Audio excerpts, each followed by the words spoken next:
Hello friends, तो कैसे हैं आप लोग। स्वागत है अकेडमी में। मैं हूं प्रणव कुमार और today we are going to take a session of accountancy. तो अकाउंटेंसी का सिलेबस डिटेल रिव्यू आपके साथ हम डिस्कस कर चुके हैं और आज हम करेंगे अकाउंटेंसी में चैप्टर स्टार्ट। तो चलिए मेरे प्यारे विद्यार्थियों, मेरे दोस्तों, मेरे प्यारे साथियों, हम कर रहे हैं शुरुआत। और स्टडी प्लान के बारे में कुछ कहे थे कि कुछ स्टडी प्लान आपके साथ शेयर करेंगे। तो स्टडी प्लान कुछ इस प्रकार है कि हम पहले करेंगे पार्टनरशिप। पहले हम करेंगे पार्टनरशिप करने के बाद कंपनी करेंगे। ओवरऑल डिटेल बता दे रहे हैं, पार्टनरशिप के बाद कंपनी करेंगे। तो चलिए अकेडमी में आपका स्वागत है। जो भी हमारे नए स्टूडेंट हैं, जो अभी वीडियोस देख रहे हैं, नए विद्यार्थी हैं जो अभी मेरे चैनल के माध्यम से जुड़े रहे हैं, धीरे धीरे जुड़ रहे हैं, तो कृपया हमारे इस वीडियोस को फटाफट लाइक कर दें, दोस्तों के बीच में शेयर कर दें और सब्सक्राइब करना ना भूलें।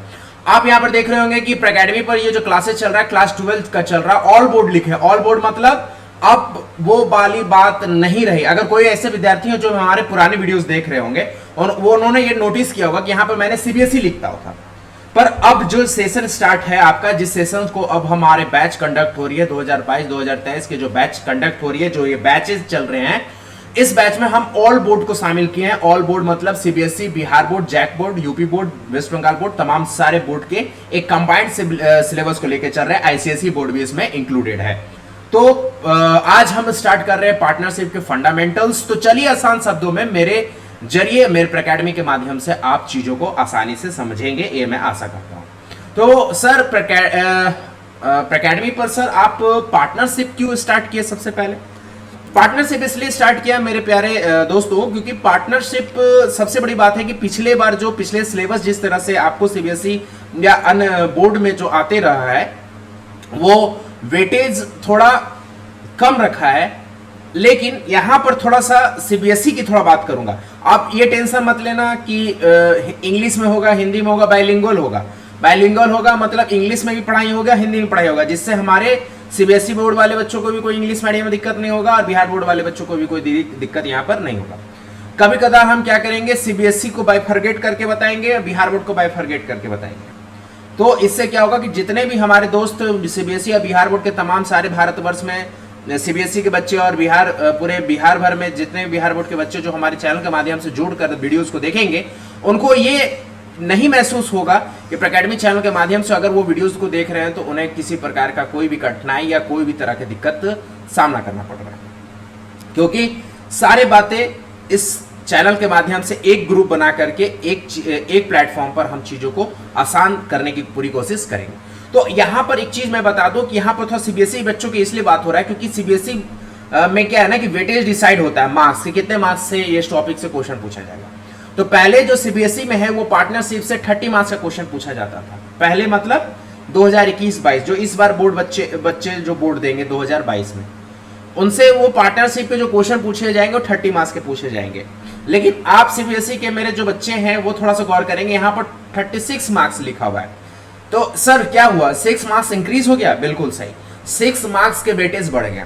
कारण ये है कि सीबीएसई वाले बच्चों को ध्यान दीजिएगा, आप अगर सिलेबस देखे होंगे, सीबीएसई वाले बच्चे जो अकाउंट्स का सिलेबस देखे होंगे, उनको पता है कि उनको एनपीओ हटा दिया गया है, एनपीओ उनके सिलेबस से रिमूव कर दिया गया। तो जाहिर सी बात है एनपीओ 10 मार्क्स का आता था तो रिमूव हो गया, तो कुछ ना कुछ उसके वेटेज पार्टनरशिप में जाकर ऐड होगा। ठीक है, ये सीबीएसई वाले बच्चों के लिए इंफॉर्मेशन था।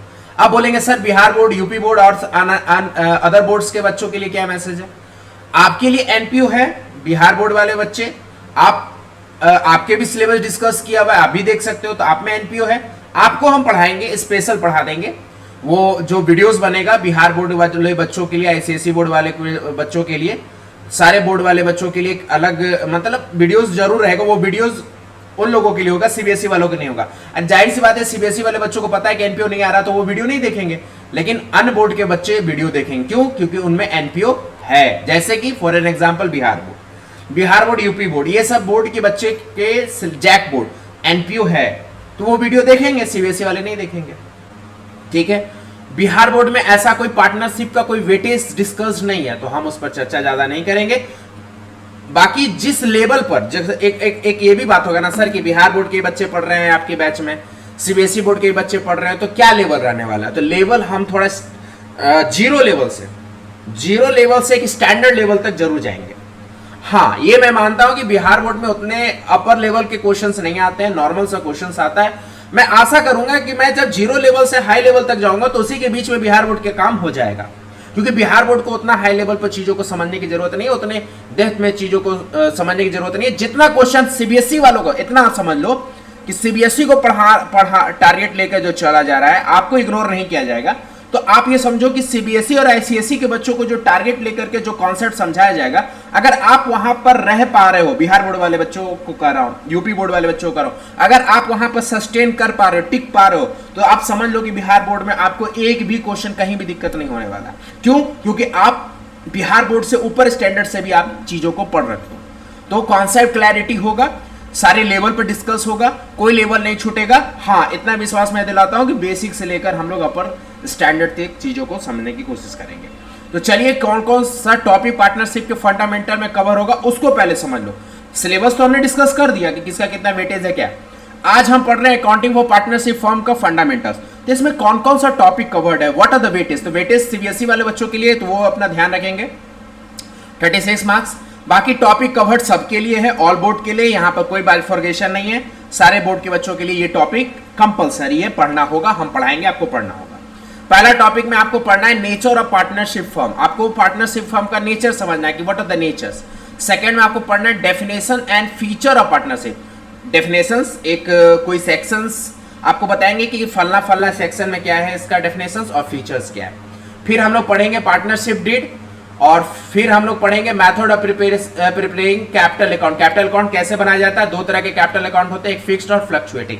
थोड़ा सा आप सुन लो बढ़िया से टॉपिक, क्योंकि ये टॉपिक अच्छे सुन लोगे तब ना पता चलेगा कि सर अगर आप फ्यूचर ऑफ पार्टनरशिप पढ़ा दिए तो उसके बाद क्या पढ़ाई होगा। तो पार्टनरशिप डीड होगा। पार्टनरशिप डीड पढ़ा दिए तो सर उसके बाद कौन सा टॉपिक होगा। तो आपको हमसे पूछने की जरूरत नहीं है, क्योंकि हमने शुरू में ही आपको सारा टॉपिक बता रखा है। फिफ्थ में हम लोग पढ़ेंगे division of profit amongst partners, के पार्टनर्स के बीच में प्रॉफिट कैसे डिवाइड होगा। फिर हम लोग पढ़ेंगे profit and loss appropriation account. फिर हम लोग पढ़ेंगे पास एडजस्टमेंट, और लास्ट में हम लोग पढ़ेंगे guarantee of minimum profit of A partner. Partner को गारंटी प्रॉफिट कैसे बांटा जाता है। तो 8 टॉपिक है, 8 टॉपिक है, ये 8 टॉपिक हम लोग पढ़ेंगे और उसके बाद हमारा ये फंडामेंटल खत्म हो जाएगा। सर उसके बाद क्या होगा सर, उसका भी बता दो, क्योंकि स्टडी प्लान चैप्टर स्टार्ट होने से पहले स्टडी प्लान डिस्कस होना जरूरी है। तो सर क्या होगा सर, अगर हम चैप्टर टॉपिक खत्म हो गया, चैप्टर खत्म हो गया, तो चैप्टर खत्म होगा तो उसके बाद हम कॉम्प्रिहेंसिव क्वेश्चंस करेंगे। क्या करेंगे? कॉम्प्रिहेंसिव क्वेश्चंस करेंगे, ठीक है। कॉम्प्रिहेंसिव क्वेश्चंस आपके साथ करेंगे, और ये मैं पूरा कोशिश करूंगा कि Bihar board, CBSE board, ICSE board के तमाम जितने भी प्रीवियस ईयर क्वेश्चन उसी को डिस्कस करूंगा, ताकि आपको लेवल पता चले। साथ साथ मैं ये भी कोशिश करूंगा कि जितना है ये टॉपिक, तो टॉपिक वाइज जितना है ये टॉपिक, इस टॉपिक वाइज मैं आपको क्वेश्चन जरूर करवाऊं। टॉपिक वाइज मतलब जैसे हमने पढ़ा method of preparing capital account, कैसे कैपिटल अकाउंट बनाया जाता है, तो इससे रिलेटेड एक क्वेश्चंस करवा देंगे, 1-2 क्वेश्चंस जरूर करवा देंगे। मतलब टॉपिक वाइज क्वेश्चन तो होगा ही, साथ साथ जब चैप्टर खत्म हो जाएगा, चैप्टर समाप्त हो जाएगा, एंड हो जाएगा, चैप्टर खत्म हो जाएगा, तब हम कॉम्प्रिहेंसिव क्वेश्चंस करेंगे। बात समझ में आया? टॉपिक पढ़ाएंगे, टॉपिक के साथ क्वेश्चंस करवाएंगे। चैप्टर जब खत्म हो जाएगा तो चैप्टर खत्म होने के बाद हम उस चैप्टर से रिलेटेड कॉम्प्रिहेंसिव क्वेश्चंस आपके साथ सॉल्व करेंगे। तो ये है हमारा स्टडी प्लान कि हम पार्टनरशिप के फंडामेंटल आपके साथ कैसे पढ़ने जा रहे हैं, ठीक है। तो चलिए स्टार्ट करते हैं। पहला टॉपिक है हमारा नेचर ऑफ पार्टनरशिप फॉर्म। तो समझते हैं what are the nature of partnership form. तो आइए, हमारे पास आ गया नेचर ऑफ पार्टनरशिप फॉर्म। सरल शब्दों में समझेंगे। देखो हम हमारे द्वारा क्या कोशिश होगा ये भी मैं बता दूं। मेरा पूरा कोशिश होगा कि डायग्राम से, पिक्चर से फॉर्मेट को समझाएं। डेफिनेशन लिखकर समझाने की कोशिश नहीं करेंगे, क्योंकि डेफिनेशन तो बुक में ऑलरेडी पढ़ा हुआ है भैया, वो कॉम्प्लिकेटेड चीज है। टीचर का ये काम होता है कि चीजों को आसान बनाना, ना कि कॉम्प्लेक्स करना। इससे के लिए हमारा कोशिश होगा कि डायग्राम, फिगर, एग्जाम्पल, इस चीजों से आपको समझाएं, जिससे आपको बात समझ में आ जाए, और फिर उसके बाद अगर आप बुक पढ़ते हैं तो आपको बुक की लैंग्वेज भी समझ में आ जाए। इससे के लिए ध्यान रखिएगा, आप जब भी, अभी आप तो स्टार्टिंग है तो आपको बहुत चीज सीखना होगा। सबसे पहले आपको क्या करना है, हमारे वीडियोस देख लेना है जो रिलेटेड टॉपिक का आया हुआ है। फिर सेकंड में आपको पीडीएफ नोट्स इसी का दे देंगे, पीडीएफ नोट्स भी पढ़ लेना है। तब थर्ड में जाकर आपको बुक पढ़ना है। ये नहीं कि बुक उठाए पढ़ के आ गया, कंफ्यूजन हो जाएगा। इससे के लिए पहले वीडियो देख लो, पीडीएफ नोट्स पढ़ लो, या नोट्स पढ़ के वीडियो देखो, या वीडियो देख के नोट्स पढ़ो, आपकी मर्जी, तब जाकर बुक पढ़ो। ठीक है सर, ये वीडियो और पीडीएफ नोट्स कहां अवेलेबल होगा? तो मेरा एक टेलीग्राम ग्रुप है मेरे प्यारे दोस्तों, टेलीग्राम ग्रुप बना दिए हैं। वो टेलीग्राम ग्रुप का नाम है प्रैकेडमी क्लास 12। प्रैकेडमी क्लास 12 इसलिए नाम रखे हैं क्योंकि प्रैकेडमी में जो बैचेज ये चल रहा है क्लास 12 का, वहां पर सारे बोर्ड के बच्चे एक साथ एक जगह पर रह करके मटेरियल को देखेंगे, वीडियो को देखेंगे, और एक ग्रुप में हम लोग रह करके चीजों को समझेंगे और आगे बढ़ेंगे। तो टेलीग्राम ग्रुप में आपको प्रैकेडमी क्लास 12 के नाम से टेलीग्राम ग्रुप बना हुआ है, वहां पर आप जल्दी जाकर ऐड हो जाइएगा। डिस्क्रिप्शन बॉक्स में हम उसका लिंक दे देंगे, आप लोग फटाफट वहां ऐड हो जाइए, क्योंकि वहां पर हम वीडियोस और पीडीएफ नोट्स और भी बेहतरीन जो कंटेंट होगा वहां पर सिर्फ अवेलेबल होगा। हो सकता है कि आपको यूट्यूब पर ना अवेलेबल हो, पर ग्रुप में अवेलेबल हो कुछ चीजों जो मुझे शेयर करना है। तो यूट्यूब पर कैसे शेयर कर देंगे, तो वहां पर भी हम कुछ चीजें आपके साथ शेयर करेंगे। तो जल्दी जल्दी आप इस टेलीग्राम ग्रुप में जुड़ जाइए, डिस्क्रिप्शन बॉक्स में दिया हुआ है लिंक शेयर्ड है, वहां पर जाकर के लिंक से जुड़ जाइए। तो चलिए, nature of partnership form. Partnership form का नेचर क्या है? तो दो तरह का नेचर है, नजरिया, देखने का नजरिया। नेचर ऑफ पार्टनरशिप फॉर्म में दो तरह के देखने का नजरिया है। इसी के लिए लिखा हुआ एक accounting point of view, accounting point of view, और एक लिखा हुआ लीगल पॉइंट ऑफ व्यू। अब अकाउंट जैसे पार्टनरशिप फॉर्म है, अभी हम कुछ नहीं जानते हैं, कुछ नहीं जानते क्या होता है पार्टनरशिप फॉर्म, फॉर्म क्या होता है, पार्टनर क्या होता है, कुछ नहीं जानते। ठीक है, कुछ मत जानो, तो चीजों को ध्यान से सुनो। हमें होता है ना, किसी व्यक्ति को देखने का नजरिया क्या है, तो वैसे ही पार्टनरशिप फर्म को देखने का नजरिया दो है। क्या है सर? पहला नजरिया है accounting point of view. Accounting point of view मतलब अकाउंटिंग, मतलब एएस, अकाउंटिंग स्टैंडर्ड, ये सब चीजों से देखने का नजरिया क्या है कि पार्टनरशिप फर्म क्या है। तो on accounting point of view, ध्यान से सुनना, अकाउंटिंग पॉइंट व्यू से यह माना जाता है कि partnership firm is a separate legal entity. किससे? अकाउंटिंग पॉइंट ऑफ व्यू से यह माना जाता है कि partnership firm is a separate legal entity. अब ये सेपरेट लीगल एंटिटी क्या है सर? ये सिद्धांत है, प्रिंसिपल है, जो हम लोग क्लास 11th में पढ़ चुके हैं। सेपरेट लीगल एंटिटी मतलब होता है जैसे प्रैकेडमी है, अब प्रैकेडमी को चलाने वाले मैं हूं, प्रणव कुमार, तो मैं ये नहीं कह सकता हूं कि प्रैकेडमी इज माय ओन, नहीं। सेपरेट लीगल एंटिटी मतलब होता है जो बिजनेस फर्म है वो और बिजनेस चलाने वाला व्यक्ति दोनों अलग माना जाएगा। इसलिए मैंने लिखा है प्रैकेडमी and Pranav Kumar is distinct. Distinct मतलब इन दोनों के बीच में दूरियां होंगी, दूरियां होंगी मतलब सेपरेट होगा। सेपरेट लीगल एंटिटी मतलब हम और मेरा बिजनेस दोनों आपस में अलग है। ये अकाउंटिंग पॉइंट ऑफ व्यू से हम देखते हैं। जो सेपरेट लीगल एंटिटी जो प्रिंसिपल कहता है, उससे हम इस चीजों को समझने की कोशिश कर रहे हैं। तो सेपरेट लीगल एंटिटी क्या बोलता है, जल्दी से बताओ। सेपरेट लीगल एंटिटी ये बोलता है कि सर आप ही का बिजनेस है, प्रैकेडमी is your, we all know, but आप अगर अकाउंटिंग पॉइंट ऑफ व्यू से अगर इस चीजों को हम कहें तो हमको ये कहना होगा कि प्रैकेडमी मेरी कंपनी है, मेरी बिजनेस है, लेकिन हम दोनों के बीच में जो रिलेशन है वो डिस्टिंक्ट है, सेपरेट है। मतलब प्रैकेडमी अलग है, एक अलग एंटिटी है, मैं अलग एक एंटिटी हूं। इससे के लिए आप जब 11th में पढ़ रहे होगे तो वहां पर नेचर ऑफ पर्सन पढ़े होगे। नेचर ऑफ पर्सन में पर्सन के नेचर अलग अलग है, आर्टिफिशियल है, नेचुरल पर्सन है। तो Pranav Kumar is a natural person, Pranav Kumar is a natural person, मैं एक नेचुरल पर्सन हूं। बट मेरा जो बिजनेस फॉर्म है, मेरा जो प्रैकेडमी चैनल है, वो एक क्या है, आर्टिफिशियल पर्सन है दोनों पर्सन। तो ये दोनों जब व्यक्ति है, दोनों अलग चीज है, व्यक्ति है, जैसे मैं और मेरा भाई दोनों अलग है, वैसे ही प्रैकेडमी चैनल एक आर्टिफिशियल पर्सन है, पर्सन का दर्जा दिया गया है, और मैं भी एक व्यक्ति है। तो दोनों के बीच में एक डिस्टिंक्ट फंक्शन होता है, दोनों अलग चीज माना जाता है, मैं और मेरा बिजनेस। ऐसे लोग कहते हैं, ऐसे लोग जनरली कहते हैं कि भैया मैं हूं और मेरा बिजनेस है, तो क्या है, दोनों तो मेरा ही है, क्योंकि भैया उस बिजनेस में पैसा तो मैं लगा रहा हूं। नहीं, ऐसा नहीं है। अगर आप बिजनेस में पैसा लगा रहे हो, बिजनेस आपका है, लेकिन वो बिजनेस अकाउंटिंग पॉइंट व्यू से आपको ये नहीं कहना होगा कि वो बिजनेस आपका है।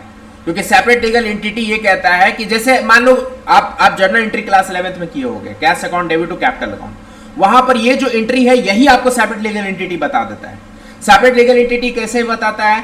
वो जो आप जर्नल बनाते थे cash account debit to capital account, वो कहता था कि आप बिजनेस को पैसा दिए हो, तो बिजनेस वो जो जर्नल एंट्री बनाया cash account debit to capital account, मतलब बिजनेस कह रहा है कि मुझे पैसा मिला है प्रणब कैपिटल अकाउंट से, मतलब प्रणब भाई साहब ने मुझे पैसा दिया, बिजनेस ऐसा बोल रहा है। तो बिजनेस ऐसा बोल रहा है कि प्रणब भाई साहब मुझे पैसा दिया है, इसीलिए बिजनेस में एंट्री क्या होता है? Journal entry cash account debit to capital account. यही एंट्री ये डिफाइन करता है कि प्रणब कुमार और अकेडमी में एक रिलेशन है, लेकिन डिस्टिंक्ट रिलेशन है, सेपरेट लीगल एंटिटी है। लेकिन ये तो पहला नजरिया हो गया। दूसरा नजरिया हो गया लीगल पॉइंट ऑफ व्यू से, कानूनी प्रक्रियाओं से। तो कानूनी प्रक्रियाओं से कह रहा है कि प्रणब कुमार कौन सा संस्था चला रहे भैया? तो अकेडमी चला रहे हैं। तो जब प्रणब कुमार अकेडमी रन कर रहे हैं तो ये दोनों आपस में अलग कैसे हो सकता है? अगर अकेडमी पर कुछ भी विवाद होगा, अकेडमी पर कुछ भी चीजें होंगी, तो Pranab Kumar is responsible for it. जाहिर सी बात है, legally Pranab Kumar is responsible. Pranab Kumar भाग नहीं सकते हैं।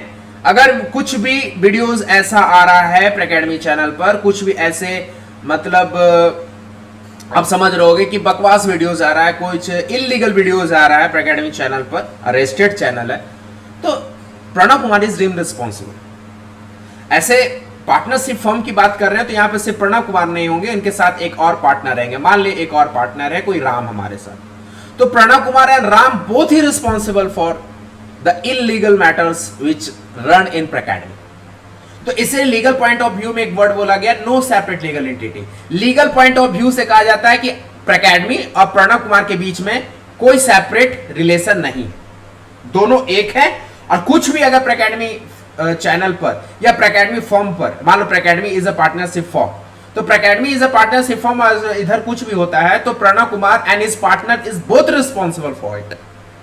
मतलब अकेडमी फॉर्म में अगर कुछ भी होता है तो प्रणब कुमार और उनके पार्टनर दोनों रिस्पॉन्सिबल होंगे, ये लीगल पॉइंट ऑफ व्यू कहता है। लेकिन अकाउंटिंग पॉइंट ऑफ व्यू क्या कहता है कि अकेडमी जो पार्टनरशिप फॉर्म है वो अलग एंटिटी है और प्रणब अलग एंटिटी है, इन दोनों के बीच में कोई रिलेशन नहीं है, दोनों सेपरेट है। तो बात समझ में आ रहा है? बातों को समझो कि पार्टनरशिप फॉर्म का नेचर है, देखने का नजरिया दो है, अकाउंट्स का नजरिया और लीगल का नजरिया। मतलब कहो कि एक अकाउंट्स का नजरिया, एक कानून का नजरिया। अकाउंट्स कहता है दोनों अलग है, दोनों सेपरेट है। कौन? पार्टनरशिप फॉर्म और पार्टनर्स दोनों आपस में अलग है। लीगल कानूनी रूप से कहता है कि नहीं, ये दोनों अलग नहीं है, ये दोनों साथ है। साथ रहने का मतलब क्या है? ये पॉइंट टू बी नोट करिएगा, ध्यान से सुनिएगा। It means legal point of view से ये बात कहा गया कि लीगल पॉइंट ऑफ व्यू कह रहा है, कानूनी रूप से कहा जा रहा है कि academy and Pranab Kumar is not separate, ये दोनों अलग नहीं है। इसका कारण क्या है? इट मींस इसका मतलब ये है कि इन केस ऑफ बैंकरप्सी, मान लो अकेडमी बैंकरप्ट हो जाए, अकेडमी चैनल के माध्यम से हम लोन लिए हुए कहीं से स्टार्टअप बिजनेस के लिए, बात समझो, अकेडमी चैनल के लिए हम कोई स्टार्टअप लोन लिए हुए हैं कहीं और से, और वो लोन का ईएमआई इंटरेस्ट हम नहीं चुका पाए, इवन हम वो प्रिंसिपल अमाउंट जो लोन के रूप में लिए हुए वो भी नहीं चुका पाए, तो अगर हमारा अकेडमी बैंकरप्ट हो गया तो क्या हम भाग जाएंगे? पार्टनर्स भाग जाएगा? तो ये कहता है लीगल पॉइंट ऑफ व्यू से कहता है कि नहीं, यू आर रिस्पॉन्सिबल। अगर अकेडमी चैनल, अगर अकेडमी पार्टनरशिप फर्म के नाम से कोई भी लोन लिया गया है तो उसके partner is deemed responsible to pay the debt, जो कर्ज लिया गया है अकेडमी चैनल के माध्यम से, अकेडमी फर्म के माध्यम से जो भी कर्ज लिया गया है उसके partner is deemed responsible to pay डेप्ट। वही कहा गया है, it means in the case of bankruptcy of the partnership firm, मतलब अकेडमी पार्टनरशिप फर्म अगर बैंकरप्ट हो गई है तो प्राइवेट स्टेट मतलब प्राइवेट संपत्ति of the partner would be liable to meet the firm debt. Private संपत्ति पार्टनर का बेचकर उस कर्ज को लौटाया जाएगा, ये लीगल पॉइंट ऑफ व्यू से कहता है। तो इससे बात आप समझ में आ गया होगा कि कानूनी रूप से, लीगल पॉइंट ऑफ व्यू से अकेडमी जो पार्टनरशिप फर्म है और उनके पार्टनर्स जो हैं वो दोनों अलग नहीं है। अलग नहीं है तब ना रिस्पॉन्सिबल है। अगर मान लो आप अलग है, हम अलग हैं, तो आप कुछ भी करो, हमको क्या मतलब, हम कुछ कर रहे हैं तो दूसरे को क्या मतलब, लेकिन हम दोनों एक हैं तो जाहिर सी बात है कि आप अगर कुछ गलत काम करोगे तो इसका इफेक्ट हमें पड़ेगा, हम जो गलत काम करेंगे तो इसका इफेक्ट आप पर पड़ेगा। इसीलिए कह रहा है कि लीगल पॉइंट ऑफ व्यू से पार्टनरशिप फर्म और उसके पार्टनर अलग नहीं है, लेकिन अकाउंटिंग पॉइंट ऑफ व्यू से पार्टनरशिप फर्म और पार्टनर अलग है। तो इस चीजों को समझना बहुत जरूरी है। This is the nature of partnership firm. और एक बात और मैं बताते चलो मेरे प्यारे प्यारे प्यारे दोस्तों, कुछ भी क्वेरीज हो, कुछ भी चीजें पूछना हो, आप कमेंट बॉक्स में जरूर कमेंट करें। आप कमेंट बॉक्स में कमेंट करें, कुछ क्वेश्चन है, कुछ क्वेरीज है तो आप कमेंट बॉक्स में जरूर कमेंट करें।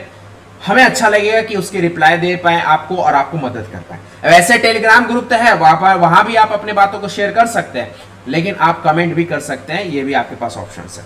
तो चलिए अब ये नेचर समझ लिए, देखने का नजरिया, तो फिर से इसको सम अप करते हैं फटाफट। जल्दी आइए फटाफट हमारे साथ। पार्टनरशिप फर्म के नेचर को देखने का नजरिया कितना? दो। पहला क्या? Accounting point of view. दूसरा क्या? Legal point of view. Accounting point of view कहता है कि प्रेकेडमी और प्रेकेडमी को चलाने वाला पार्टनर दोनों अलग, ठीक है। लीगल पॉइंट ऑफ व्यू क्या कहता है कि प्रेकेडमी और प्रेकेडमी को चलाने वाला पार्टनर दोनों एक होने से क्या होता है? एक होने से क्या होता है कि partner is also responsible.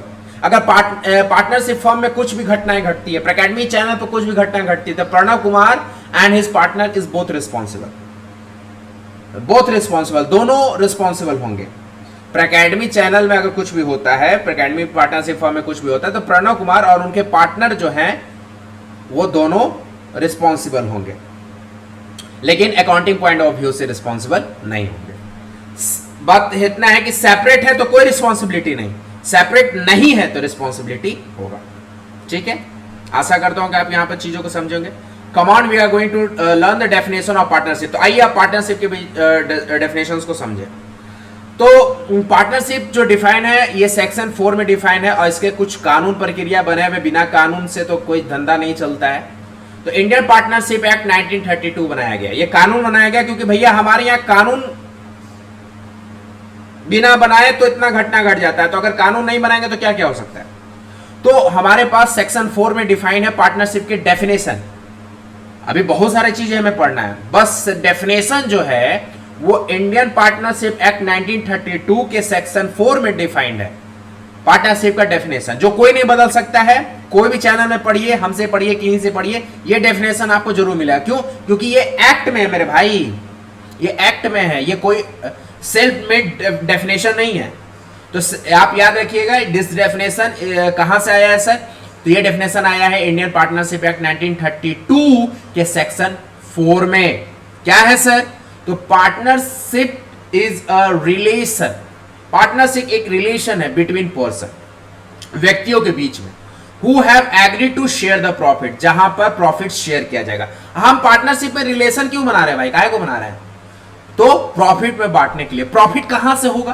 Business से होगा। इसको कौन चलाएंगे? Carried on by all. Carried on by all मतलब यहां पर जो व्यक्ति होंगे वो चलाएंगे, सारे के द्वारा चलाया जाएगा। और any of them acting for all, any of them acting for all. ये जो है ना लॉ का बड़ा भयानक सा टर्म है, ये सिंपल टर्म नहीं है, ये भयानक सा टर्म है कि business carried on by all और any of them acting for all. इसका बात समझो, यहां पर दो पार्टनर हैं, दो पार्टनर मैं बना देता हूं, दो पार्टनर हैं, ठीक है। इसका मतलब क्या है? ये दोनों पार्टनर हैं, ए है एक बी है, दोनों पार्टनर ए और बी मिलकर बिजनेस को चला रहा है। तो यहां पर स्टेटमेंट आएगा business carried on by all. A और बी दोनों मिलकर बिजनेस चला रहा है, तो क्या लैंग्वेज यूज होगा? Business carried on by all. अब हुआ क्या कि ए चला गया बाहर, आउटसाइड कुछ काम से चला गया, बी है पार्टनरशिप फर्म में। तो जब पार्टनर ए बाहर चला गया तो ए के एब्सेंस में बी डिसीजन ले सकता है, एज प्रिंसिपल या एज एजेंट के रूप में डिसीजन ले सकता है। तो अगर बी डिसीजन कुछ लेता है और ए फिर बाद में बाहर से आ गया, तो ए ये नहीं बोलेगा कि बी डिसीजन लिया जो गलत लिया, हम नहीं मानेंगे। मतलब कहानी समझो कि ए बाहर चला गया कुछ दिन के लिए, 1-2 महीना के लिए मान लो चला गया, और वो 1-2 महीना में मान लो बी ने कुछ डिसीजन लिए खुद के बेसिस पर, खुद से, इन एब्सेंस ऑफ ए। अरे भैया ए बाहर चला गया तो ए के एब्सेंस पर बी ए के एब्सेंस मतलब ए के अनुपस्थिति पे बी कोई डिसीजन लिया, तो बी कोई डिसीजन लिया तो उसको ए नेग्लेक्ट नहीं कर सकता है, खारिज नहीं कर सकता है। इसीलिए यहां पर एक स्टेटमेंट लिखा हुआ और के बाद क्या स्टेटमेंट लिखा, any of them acting for all, मतलब कोई भी किसी की जगह पर एक्ट कर रहा हो। यहां एक कंडीशन और है कि मान लीजिए दो पार्टनर है, दोनों मिलकर बिजनेस चला रहा है तो ये लैंग्वेज होगा business carried on by all, कि दोनों के साथ बिजनेस चल रहा है। मान लो ये दोनों पार्टनर बाहर चल गया, आउटसाइड इंडिया चला गया, बाहर चला गया, और इसके जगह पर कोई व्यक्ति को छोड़ कर गया, दोनों कोई, ये व्यक्ति इसको छोड़कर गया, ये व्यक्ति इसको छोड़ के गया, तो ये दोनों है क्या, तो ये जो ऊपर में पहले दो व्यक्ति था ये प्रिंसिपल था, क्या था, प्रिंसिपल, और ये जो अपना व्यक्ति जो छोड़ कर गया वो है एजेंट, ये एजेंट 1 एजेंट 2, ये प्रिंसिपल ये प्रिंसिपल 1। अब यहां पर थोड़ा सा अच्छा चलो यहां पर लिख देता है प्रिंसिपल 1 प्रिंसिपल 2। तो ये प्रिंसिपल 1 प्रिंसिपल 2 मिलकर बिजनेस चला रहा था, तो वर्ड यूज हो रहा था business carried on by all. अब ये दोनों व्यक्ति आउटसाइड इंडिया चला गया तो अपना एजेंट छोड़ कर गया, एजेंट 1 और एजेंट 2। अब ये एजेंट, कोई एक एजेंट या दोनों मिलकर अगर कोई डिसीजन लेता है तो उसको प्रिंसिपल खारिज नहीं कर सकता। उसको प्रिंसिपल ये नहीं बोलेगा कि अरे हम दोनों तो बाहर थे, तुम एजेंट होकर कैसे डिसीजन ले लिया, नहीं। प्रिंसिपल जब एब्सेंट होगा तो उसके जगह पे एजेंट भी डिसीजन ले सकता है। इसी के लिए एक टर्म लिखा गया यहां पर, और any of them acting for all. Any of them acting for all का मतलब क्या हो गया, प्रिंसिपल के जगह पर एजेंट यहां पर क्या कर रहा है, एक्ट कर रहा है।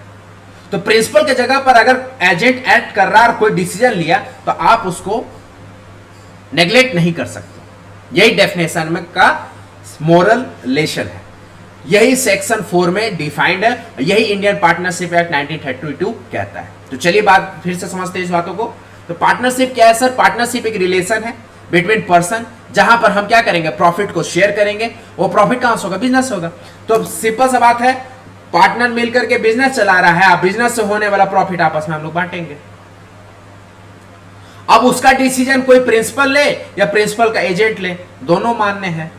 अगर प्रिंसिपल मिलकर डिसीजन लेता है तो business carried on by all, मतलब मेरे द्वारा लिया जा रहा है। जैसे Pranav Kumar is running academic partnership form, और मेरे साथ एक मेरा कोई पार्टनर, हम दोनों मिलकर चला रहे हैं, तो इसमें कहलाएगा business carried on by all, मतलब हम दोनों के बीच में मतलब हम दोनों के सहमति से बिजनेस चल रहा है। हम दोनों कहीं बाहर चल गए कुछ दिन के लिए कुछ काम से, और हम कोई एजेंट छोड़ कर गए, और वो एजेंट मिलकर के एकेडमिक पार्टनरशिप चला रहा है और उसमें कुछ डिसीजन ले रहा है, तो हमको उसका डिसीजन मानना पड़ेगा, उस एजेंट का डिसीजन को मानना पड़ेगा।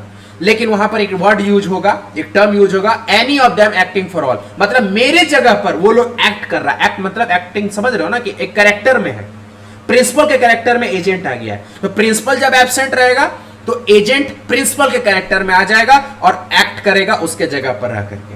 तो आशा करता हूं कि ये जो लीगल टर्म है आपको समझ में आया होगा। चलिए नेक्स्ट पॉइंट है, नेक्स्ट पॉइंट और है, चीजों को थोड़ा सा बारीकी में समझेंगे। अभी क्लास थोड़ा सा लंबा चलेगा क्योंकि एक एक चीज को हम लोग बारीकी से समझ रहे हैं, क्योंकि ये बेसिक चीज है, फंडामेंटल क्लासेस है।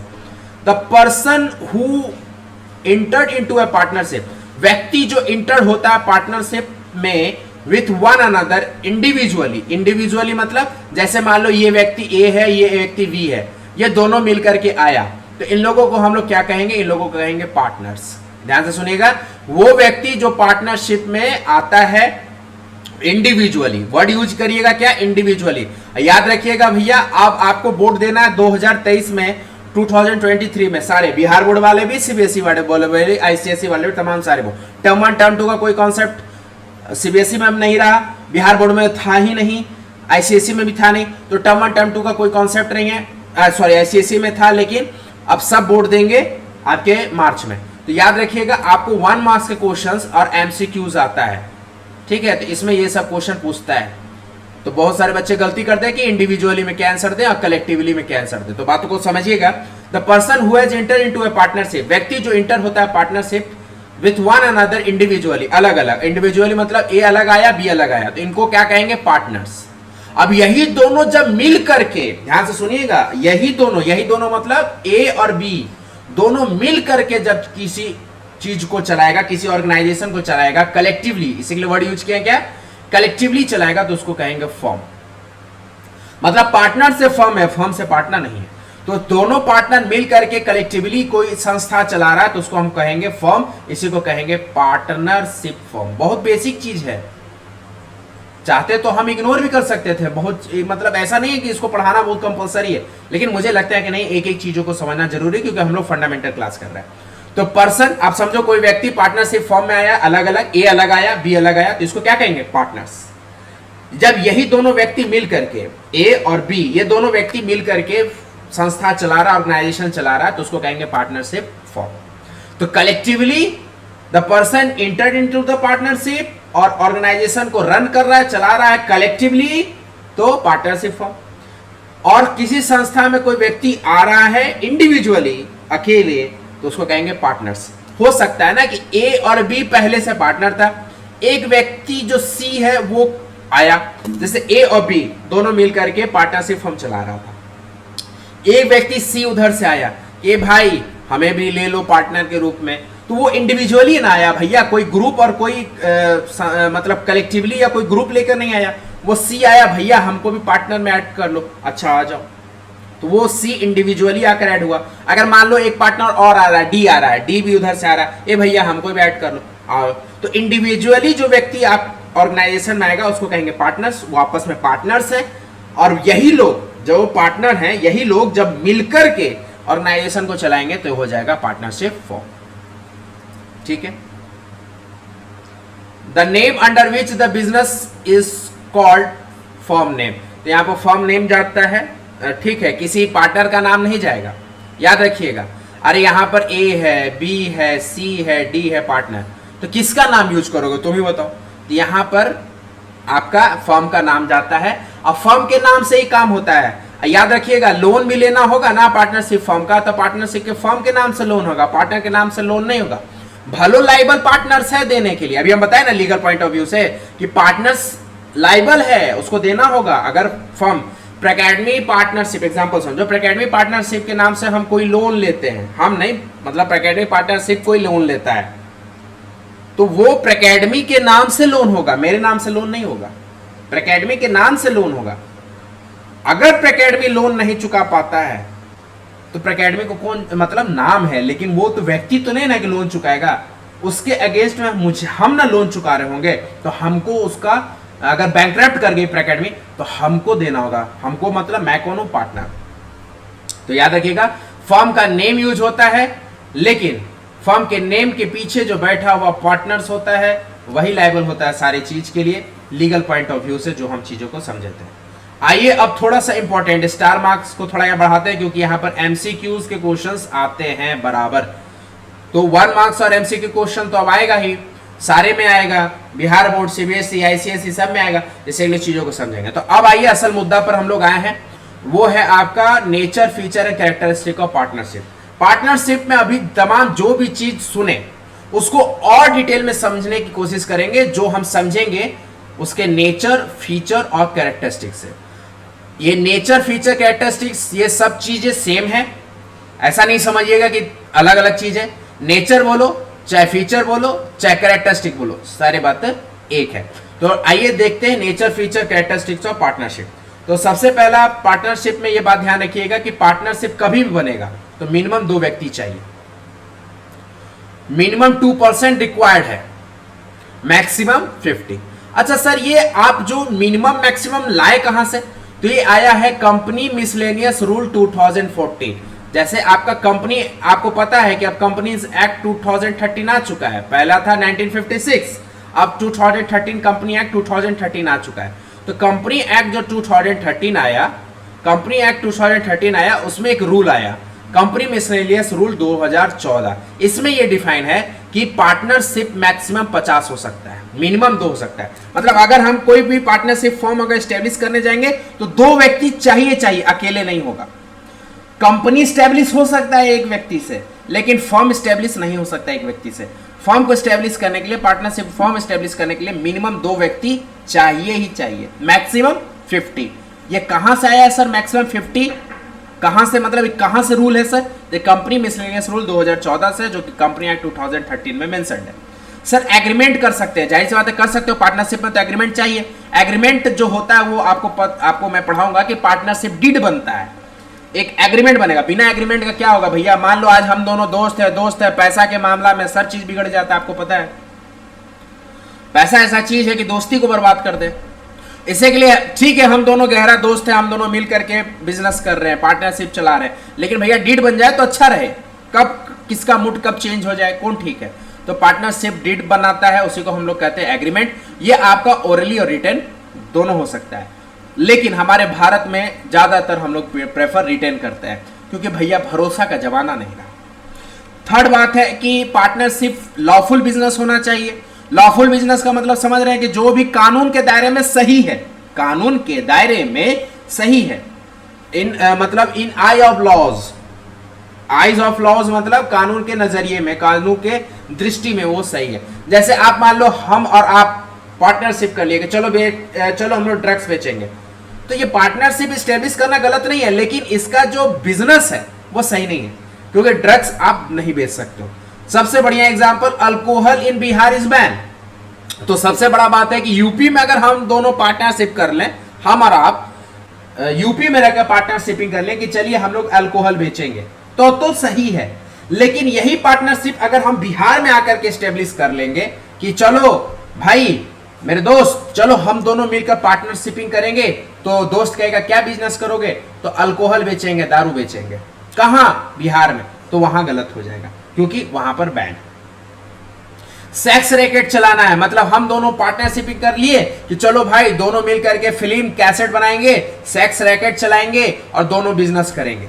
कानून के नजरिया में गलत है, ये पार्टनरशिप गलत है, ये पार्टनरशिप खत्म हो जाएगा। क्योंकि आप कोई भी ये तो पार्टनरशिप नहीं, कोई भी ऑर्गेनाइजेशन चला रहे हैं, ये कोई भी है, तो यहां पर ये होता है। जैसे अब कॉन्ट्रैक्ट एक्ट है, इंडियन कॉन्ट्रैक्ट एक्ट है, वहां पर भी ये चीज लॉफुल बिजनेस को मेंशन किया गया एक्ट में कि कोई चीज में कॉन्ट्रैक्ट कर रहे बिजनेस का, तो बिजनेस लॉफुल होना चाहिए। ये नहीं कि कॉन्ट्रैक्ट कर लिए कि हमें मान लो दारू बेचने का कॉन्ट्रैक्ट कर लिए बिहार में, तो गलत है।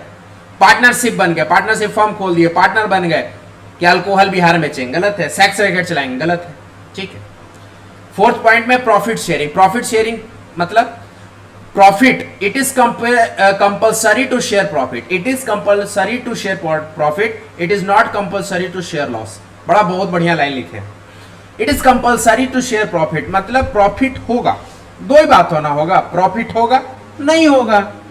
प्रॉफिट होगा तो बांट दो, प्रॉफिट नहीं होगा तो हम नहीं बांटेंगे। अब बोलेगा सर दुख में, मतलब सुख, एक है ना गाना कि सुख में सब है साथी दुख में ना कोई, तो भैया सुख में है, प्रॉफिट हुआ तो आप बोलिएगा कि चलो लो लो लो मेरा हिस्सा लो, मेरा हिस्सा लो।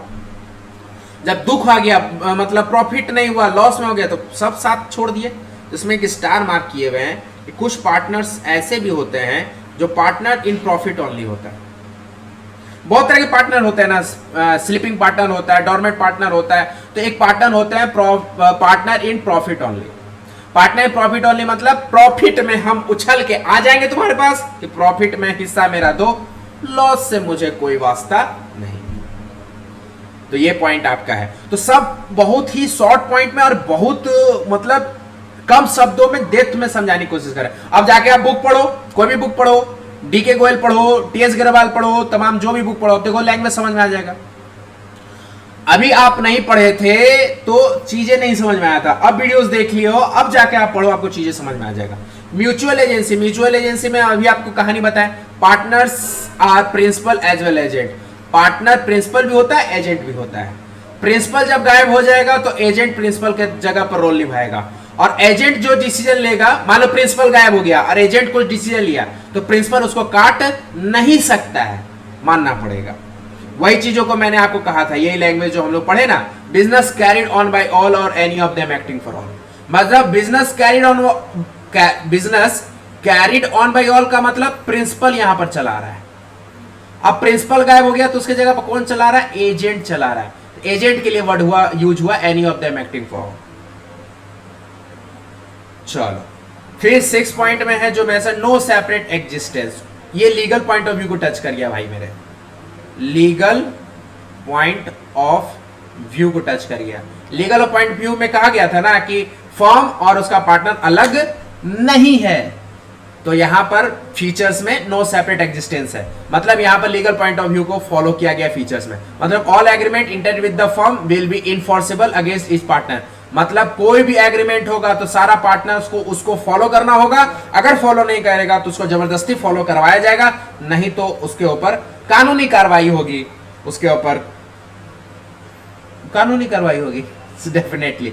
सेपरेटली नहीं होगा, ज्वाइंटली चल रहा है, मतलब ईच पार्टनर सेपरेटली और ज्वाइंटली दोनों काम वहां पर करेंगे, मतलब मिलकर काम करेंगे, और सारे पार्टनर्स इज लायबल। जो कानून बन गया, जो एग्रीमेंट बन गया, तो agreement is enforceable by law. एक वर्ड ही होता है कि एग्रीमेंट बन गया तो ये चीज इनफोर्सेबल बाय लॉ।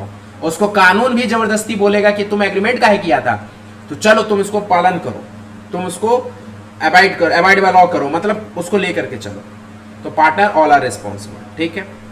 आइए कुछ नई चीजों को समझने की कोशिश करते हैं। आशा करते हैं कि फीचर समझ गए होंगे। कैरेक्टरिस्टिक को पार्टनरशिप में क्या याद रखे है, पर्सन होना चाहिए मिनिमम 2, मैक्सिमम 50, एग्रीमेंट होगा ओरली रिटर्न, लेकिन ज्यादातर हम लोग रिटर्न करते हैं। लॉफुल बिजनेस होना चाहिए, मतलब याद रखिएगा जब भी पार्टनरशिप फॉर्म स्टेब्लिश कीजिए, पार्टनर बनिए, तो मकसद सही होना चाहिए। गलत चीजों के लिए पार्टनरशिप स्टेब्लिश कीजिएगा तो वो खत्म हो जाएगा।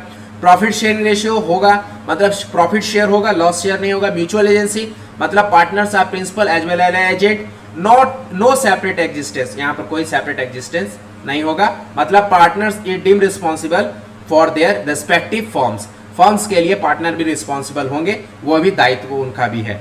चलिए कुछ नए चीजों को समझते हैं। लिमिटेड लायबिलिटी पार्टनरशिप है तो पार्टनरशिप, लेकिन इसमें थोड़ा सा खून जो होता है ना, जीन कंपनी का आ गया है।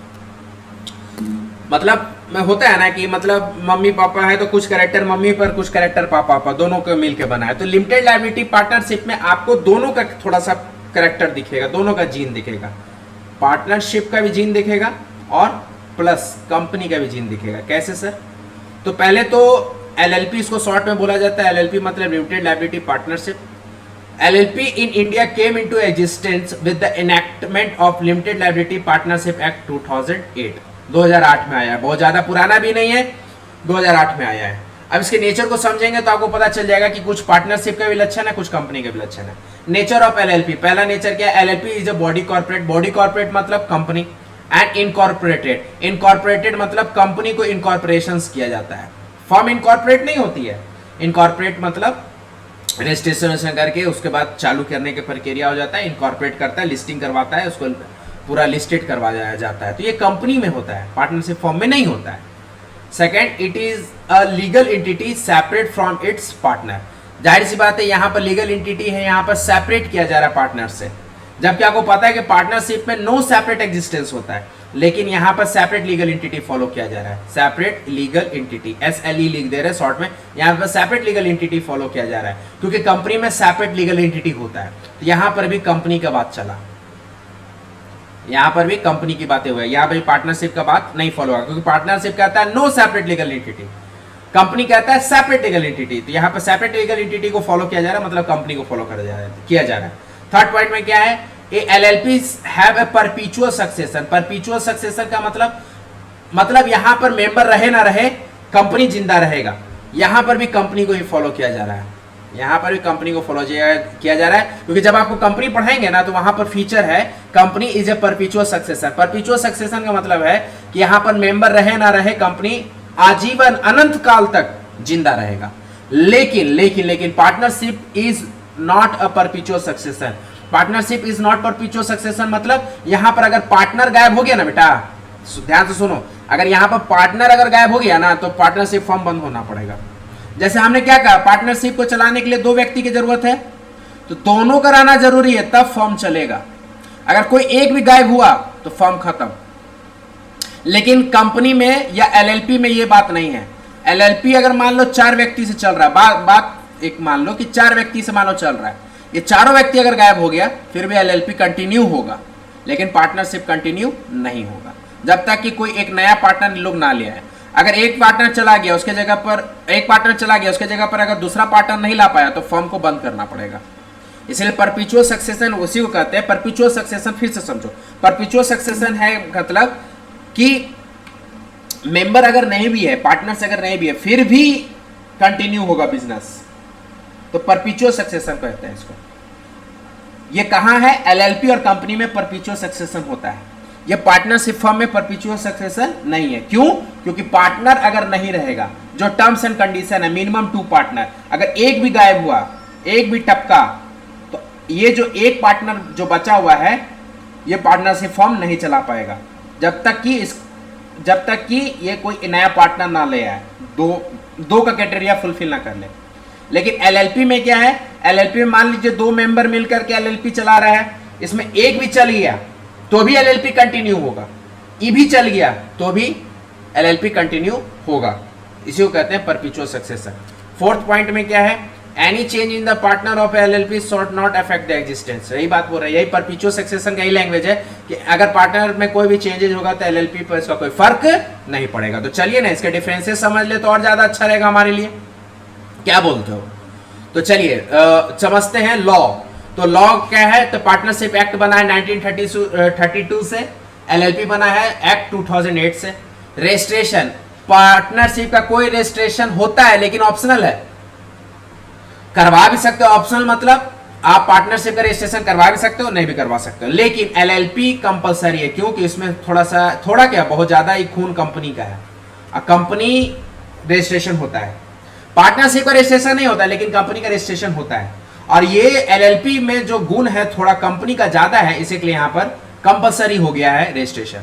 लेकिन पार्टनरशिप ऑप्शनल है, करवा सकता है, नहीं भी करवा सकता है। क्रिएशन, तो पार्टनरशिप क्रिएट होता है एग्रीमेंट करने से। ध्यान सुनिएगा, पार्टनरशिप जन्म लेता है, पार्टनरशिप बनता है एग्रीमेंट से। कैसे? 2 पार्टनर आया, दोनों मिलकर के एग्रीमेंट किया, पार्टनरशिप फॉर्म डेवलप हो गया। लेकिन एलएलपी लॉ से क्रिएटेड होता है, यहां कोई एग्रीमेंट वाली बात नहीं होती है। सेपरेट लीगल एंटिटी में, पार्टनरशिप में नो सेपरेट लीगल एंटिटी।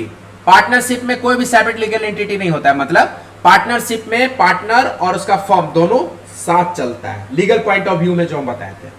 लेकिन लिमिटेड लायबिलिटी पार्टनरशिप में क्या होता है? सेपरेट लीगल एंटिटी माना जाता है। ये आपको अब जस्ट बताए थे यहाँ पर नेचर में कि कंपनी का रूल है थोड़ा सा। यहाँ देखो 2nd पॉइंट में, it is a legal entity separate from its partner. Separate legal entity. तो लिमिटेड लायबिलिटी पार्टनरशिप क्या है? यहाँ पर सेपरेट लीगल एंटिटी फॉलो होता है। तो एलएलपी में सेपरेट लीगल एंटिटी फॉलो होता है, पार्टनरशिप में नहीं फॉलो होता है। परपेचुअल सक्सेशन, तो पार्टनरशिप में कोई परपेचुअल सक्सेशन नहीं होता है, लिमिटेड लायबिलिटी में परपेचुअल सक्सेशन होता है। अभी आपको परपेचुअल सक्सेशन मैंने अच्छे से समझाया। फिर 6 पॉइंट में नंबर ऑफ पार्टनर्स देख लीजिए। तो पार्टनरशिप पे अभी जस्ट मैंने बताया मिनिमम 2 मैक्सिमम 50। कहां से आया? तो कंपनी एक्ट 2013 से आया। कंपनी मिसलेनियस रूल 2014 से आया। कोई पूछेगा तो ये बताइएगा। एलएलपी में क्या है सर? मिनिमम 2 मेंबर या मेंबर्स, आप सॉरी मेंबर्स यानी पार्टनर्स ही वर्ड यूज होगा। हाँ, मिनिमम 2 पार्टनर्स और मैक्सिमम अनलिमिटेड, ये भी कंपनी का यहाँ पर क्राइटेरिया निभा रहा है। तो एलएलपी ज्यादातर कंपनी का ही जीन फॉलो कर रहा है। तो मतलब एलएलपी अगर आप बना रहे हैं, लिमिटेड लायबिलिटी पार्टनरशिप बना रहे हैं, तो मिनिमम 2 व्यक्ति रखिए, मैक्सिमम कितना भी रख सकते हैं। लेकिन पार्टनरशिप में याद रखिएगा मिनिमम 2 होगा, मैक्सिमम 50 होगा। ऑनरशिप ऑफ एसेट्स, तो पार्टनरशिप में फर्म थोड़ी संपत्ति खरीदेगा, firm can not own assets, firm थोड़ी खरीद सकता है, पार्टनर को खरीदना पड़ेगा संपत्ति फर्म के लिए। लेकिन LLP is an independent entity can own asset, LLP अब इंडिपेंडेंट एंटिटी है, वो एसेट्स खरीद सकता है। ये ध्यान दीजिए। Last point 8 liability. तो लायबिलिटी क्या है? पार्टनरशिप में अनलिमिटेड लायबिलिटी है। अनलिमिटेड लायबिलिटी इसलिए हो गया क्योंकि नो सेपरेट लीगल एंटिटी के कारण। नो सेपरेट लीगल एंटिटी का मतलब पार्टनर और उसका फर्म दोनों आपस में अलग नहीं है, तो जाहिर सी बात है कि अनलिमिटेड लायबिलिटी होगा, मतलब सारा रिस्पॉन्सिबिलिटी पार्टनर्स पर है। लेकिन एलएलपी क्या है? सेपरेट लीगल एंटिटी फॉलो करता है। एलएलपी क्या है? सेपरेट लीगल एंटिटी फॉलो करता है। सेपरेट लीगल एंटिटी फॉलो करने का मतलब पार्टनर अलग, फर्म अलग। तो इससे के लिए यहां पर जो पार्टनर का लायबिलिटी होता है वो लिमिटेड होता है। तो एलएलपी में पार्टनर का लायबिलिटी लिमिटेड होता है, पार्टनरशिप में लायबिलिटी पार्टनर का अनलिमिटेड होता है, मतलब उस पर पूरा का पूरा रिस्पॉन्सिबिलिटी होता है। तो चलिए मेरे प्यारे प्यारे प्यारे दोस्तों, सेशंस को यहीं तक रोके हैं, थाम के रखे हैं, क्योंकि सेशन यहीं पर हम आपको क्लोज करेंगे। तो अगर कोई भी क्वेरीज है आज के सेशन से रिगार्डिंग, क्योंकि आज से हम लोग अपने बैचेस को स्टार्ट कर दिए हैं, तो आज के सेशन से रिलेटेड अगर कोई भी क्वेरीज है आपके मन में तो आप फटाफट जरूर कमेंट कर देंगे। और डिस्क्रिप्शन बॉक्स के नीचे में आपको मिल जाएगा क्या? टेलीग्राम ग्रुप का चैनल प्रैकेडमी क्लास 12 के नाम से, तो वहां पर भी आप ऐड हो जाए। तो कमेंट करो, टेलीग्राम ग्रुप में फटाफट ऐड करो, क्योंकि अब बैच स्टार्ट हो चुका है, फुल फ्लेज चलेगा, अकाउंट्स, इकोनॉमिक्स, बीएसटी, तमाम सारे क्लासेस चलेंगे।